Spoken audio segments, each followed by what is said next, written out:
congratulations to the USFL champions, the Birmingham Stallions. Now, we all knew or thought this was going to happen, but it was a little bit of an iffy topic going into the half. Michigan was like up 18-3, and then Birmingham scored. Panthers never scored again. In that third quarter, there was so much tomfoolery and insaneness happening that there were 6 total turnovers, a fake punt that led to a fumble that got intercepted into a pick 6. It is so much wild stuff. It's probably not even the right timeline. Really, this is all I really need to show you. They both had 8 turnovers. They did not both have 8 turnovers. They both had 4 turnovers, totaling to 8 total turnovers, which is insane. There was really no discipline on the offense. The defenses did whatever they wanted, but in the end, we just go back to what we really knew was going to happen. We pretty much knew that the Stallions were going to win the game. It's just we didn't necessarily know that it was going to be like this. But, like I said before, congratulations to the Birmingham Stallions. Another interesting thing is that it wasn't even Martinez playing the whole game. I don't know if Martinez got injured or they kind of like took him out after the interception.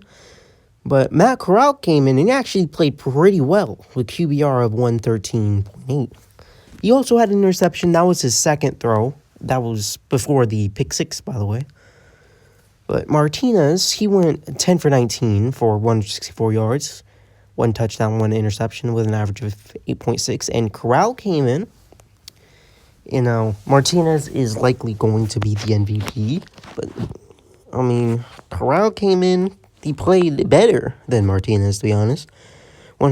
9 for 11, 120 yards, 2 touchdowns, and an interception with an average of 10.9. And for rushing, their leaders was Mr. Marble. 8 attempts, 77 yards. Few other runners, not... Amari Rogers got a carry. Matt Corral got a carry. Martinez got 4 for 8. And a person got 5 for 7. For their receiving game, Thomas got the most yards. 2 catches for 62 yards and a touchdown.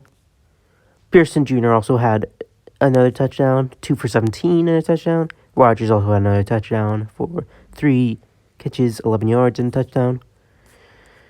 Other than that, Jennings caught 2 for 59. Williams caught 3 for 50. Sternberger caught 4 for 8. Sternberger caught 2 for 48.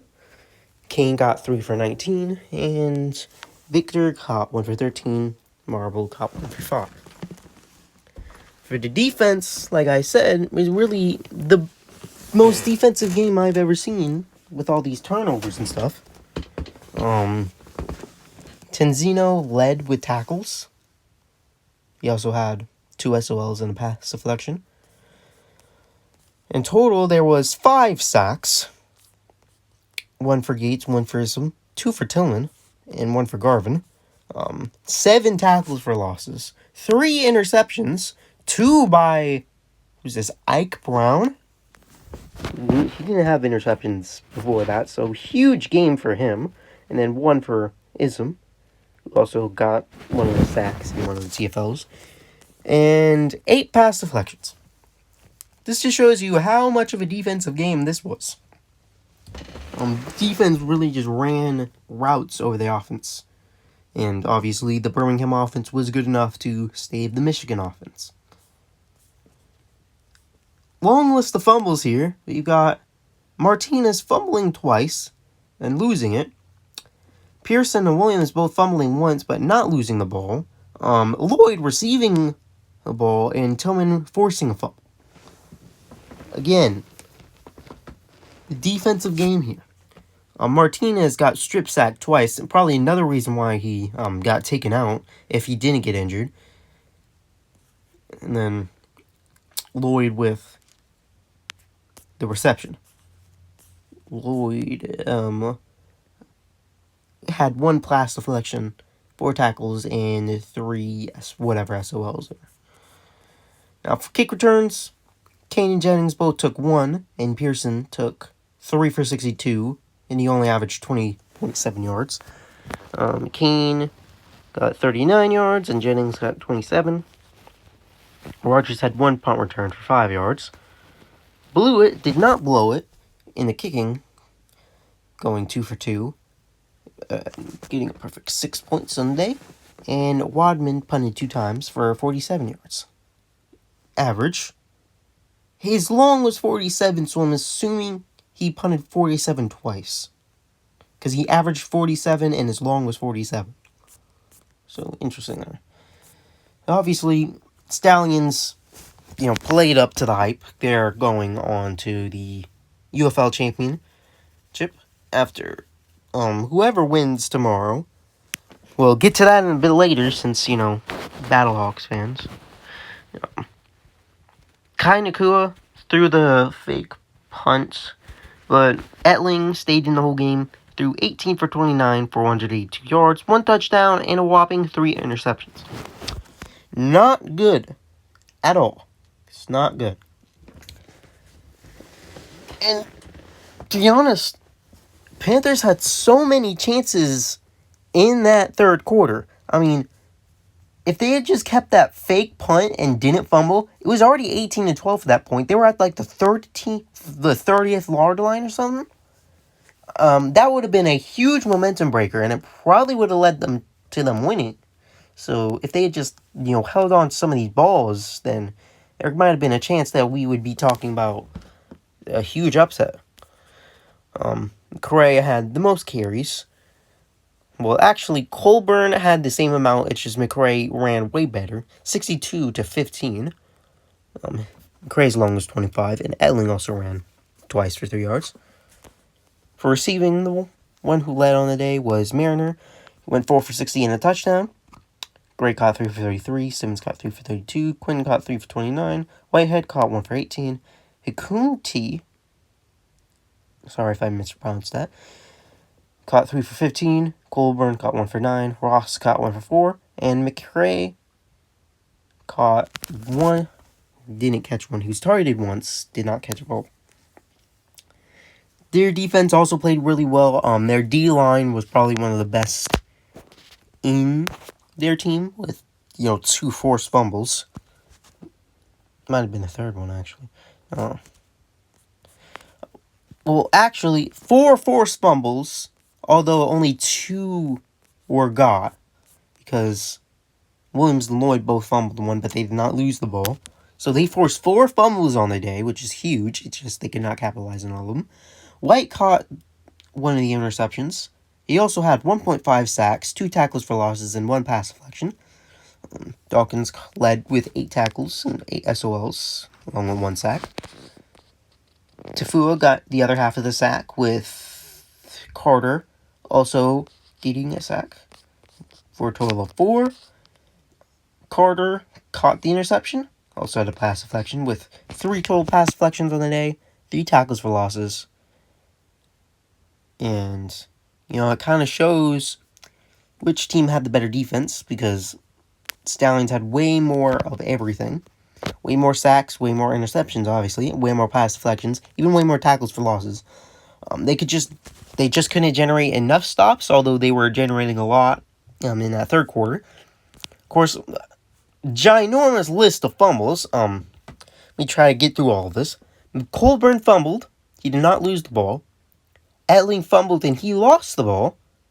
Dawkins forced the fumble. Palmer forced the fumble. And Alexander forced the fumble, while Tafua and Carter both received a fumble, leading to 2 fumbles, 1 loss on the offense, and then 3 forced fumbles and 2 receiving fumbles by the defense.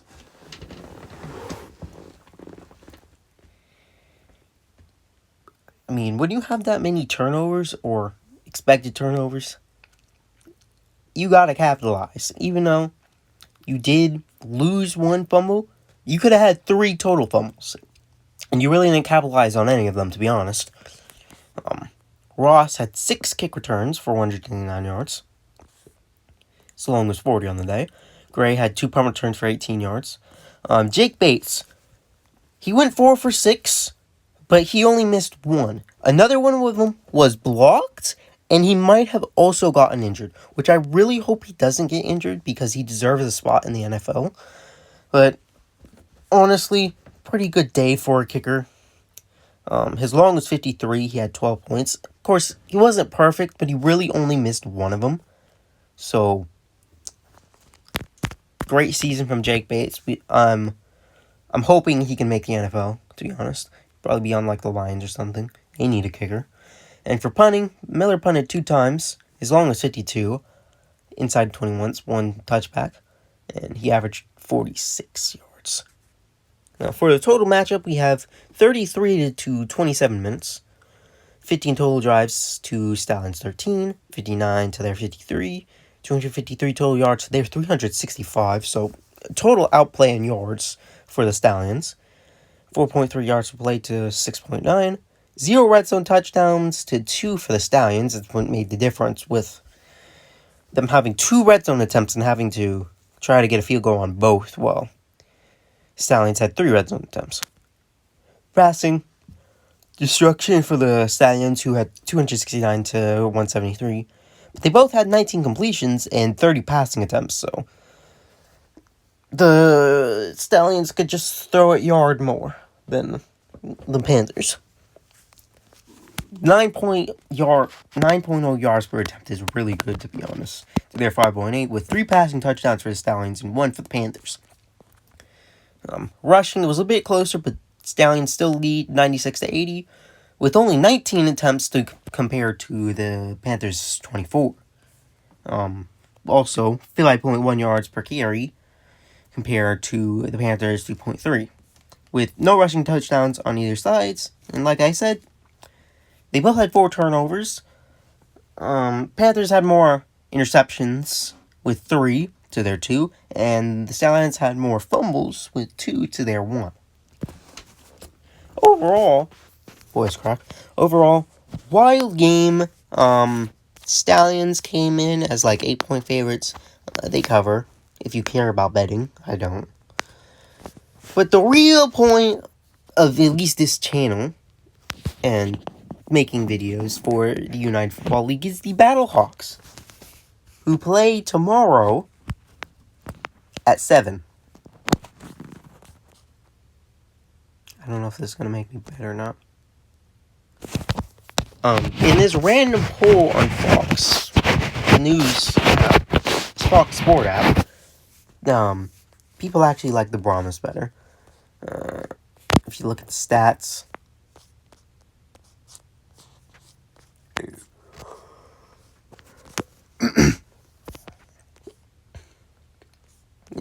it's going to be a close game. It's a home game, so I'm confident, but the Brahmas are a great team. The only reason they lost is because we all know last week what happened. Santoso missed the field goal. And yeah.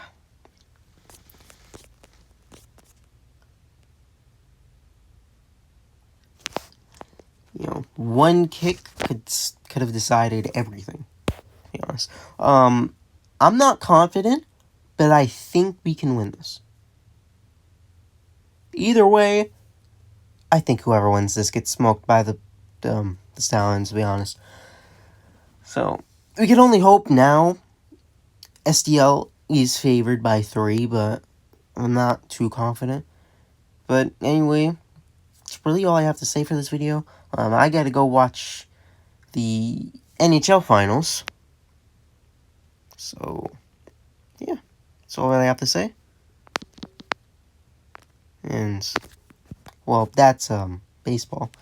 I gotta go watch the NHL Finals. No clue why they haven't started yet by 8:30, but good for me, I guess. But anyway, drop your prediction if you want. You're not, but I may as well ask anyway. And I'll see you guys next time.